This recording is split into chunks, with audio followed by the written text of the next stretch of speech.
Ranking Member Bill Nelson for his comments, and then some comments from Senator Peters. Mr. Chairman, as you know, I approach my service in the Senate in a bipartisan way. You and I specifically have worked together with regard to the DACA kids and trying to find a resolution.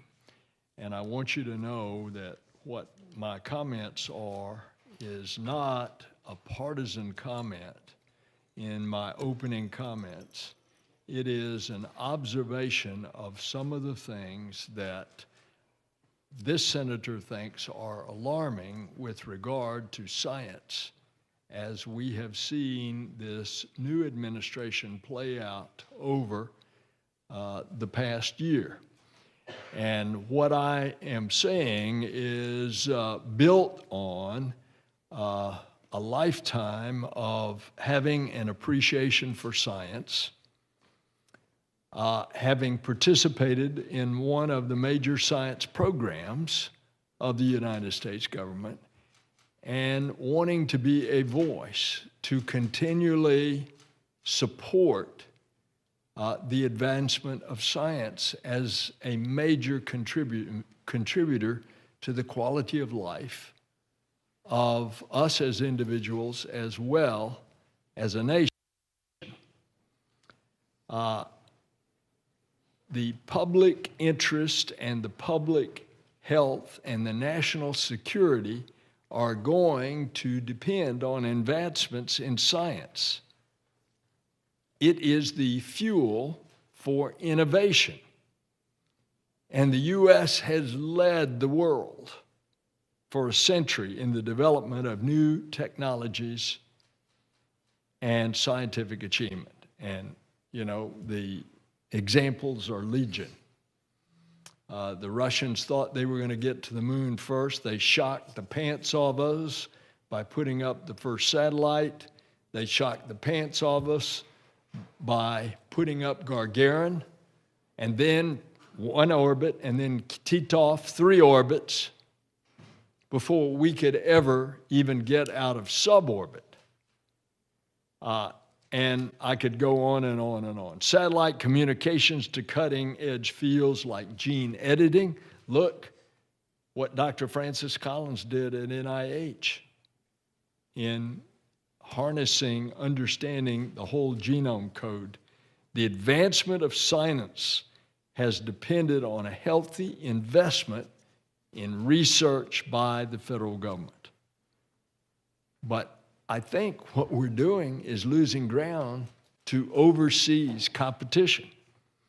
The National Science Board just released their report on the state of the U.S. science enterprise, and their findings are chilling. China is now the second largest investor in R&D, a key driver of global competitiveness.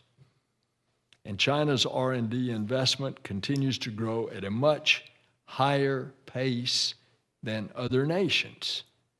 And at this rate, China may soon eclipse the U.S., and we will lose the competitive advantage that has made us the most powerful economy in the world.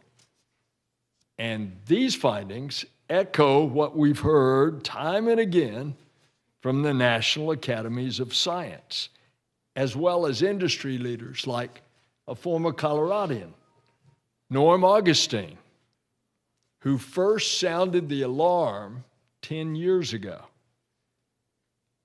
And so what we see in the proposed 2018 budget is slashing National Science Foundation spending by 11%, slashing the very agency that you just gave appropriate accolades to, NIST, by 23%.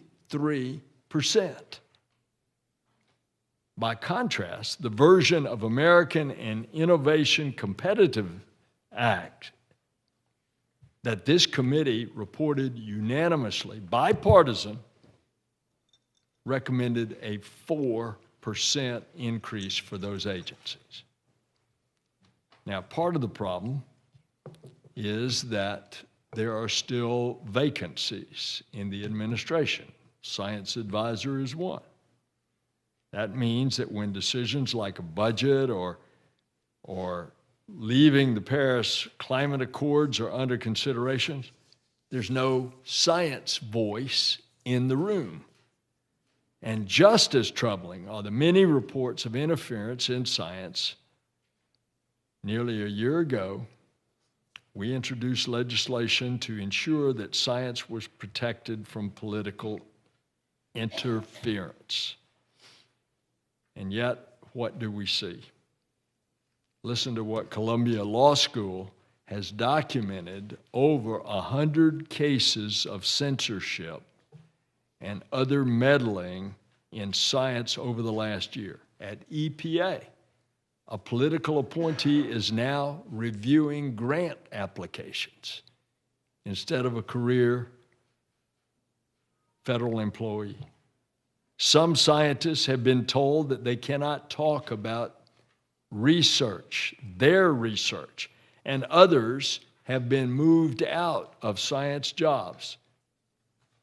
Given the stakes, we better be paying attention to this. Now, luckily, at NSF and NIST, we have qualified leadership.